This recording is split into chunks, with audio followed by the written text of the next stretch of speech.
I stopped seeing/talking to him. Golden Boy once again got the limelight of the family after he got married right after high school, moved out to his wife's family's house, and then had a baby, the first grandbaby. Since this has happened, I have stayed as far away from him as possible, only seeing him for family pictures every year because our mother asks. Recently I decided to come forward to our mom about what he said and did, because she was upset about how I was distancing myself from him. She basically pulled the "that is still my kid and it's my first grandbaby" card as the reason she wasn't going to be upset over it. I didn't really care, to be honest. I knew it wasn't going to change her mind on her kid anyway. Out of nowhere, I got a message begging me to come to babysit for them because you're the only one who can deal with these kinds of babies because no one will help. The nerve of some people, honestly. Apparently they are weaning their kid off of breastfeeding and the baby is extremely clingy because of that, and the fact that the mom is a germ phobia who has basically isolated this kid since birth. It literally has only been held by like 6 people since it's been born. They know I don't sleep for the most part because I'm an insomniac with ADHD, and I also am not bothered by crying. For some reason, I can sit for hours with the baby crying and it doesn't bother me. I can't tell if that's a blessing or a curse at this point. My sister is mad at me because apparently they haven't asked anyone else in the family for help but me, and everyone wants to go see this baby. Am I the a-hole for not wanting to be around or take care of the baby because its father said that I'm not a part of his family? Update: I ended up talking to 2 of my friends from high school who were there during multiple occasions when Chad publicly said all that stuff. I talked with them for a little while. One of these friends actually came over almost weekly when I was still living at my parents' home, so she understands my family firsthand. We talked and we all mutually agreed, I will go this once, see if we can mend things. If not, I can tell my mom and sister I tried and we are done with the whole thing. If the whole negative thing with my family keeps up, I will cut them off for good. So I accepted to go babysit. I went over to Chad's house around 8 p.m. As soon as I showed up, I was greeted by Chad's wife, who was extremely happy to see me. She was tired. You could just tell she had the "I have a 1-year-old" face going on. She talked to me for a few minutes about how happy she was that I came over and how she was glad to be going out with Chad. I kinda just listened to her go on and on before she finally got to the baby, Seth. She explained to me his night route, feedings, etc. Then she got to the end where she started going on about how he was having crying fits at night and how he wouldn't get to sleep until mid-morning. I was a little on that, but all babies have different routes, I guess.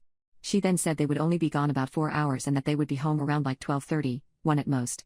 After this, Chad shows up from their room, literally starts talking to his wife, looks at me and then just looks me over for a minute and gives me a small wave and nod before heading out of the house. His wife follows and simply tells me to call or text if I need anything. For a minute I was just stunned but went to work to see Seth. Which was odd, because it was my first time seeing him in person and not in the photos that are hung around our parents' house. In person he is the cutest little baby ever. He was fine the whole time, and he only cried because there was no one in the room, not because of the weaning. By this time it was around 11:30, almost 12. I would check the clock every few minutes just to see what time it was. 12:30 rolled around and I'm like, should I text them? And I'm like, no, let me give them another few minutes until I need to text them. I ended up texting both of them at one asking where they were because they did say they would be home by now. I got no reply from either of them. They finally show up at 3 in the morning. I'm livid at this point. Not even over having to take care of Seth for a longer period of time, but just because they never texted me back. Like, what if there was an emergency or something? They walk into the living room and I'm just like, I texted asking where y'all were and no one answered, and Chad's wife starts saying that, oh, Chad said it was fine and that it would only be an hour more, and I was just like, you know what, it's fine, whatever, Seth is sleeping.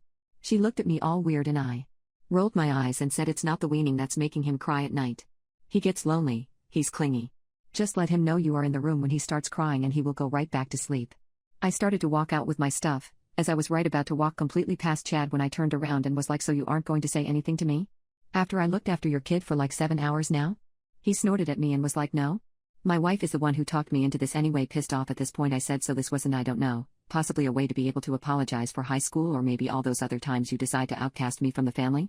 Because I was under the impression that maybe you want to patch things up because of you asking me of all people to watch your kid. He sat there for a minute and just said, why should I apologize?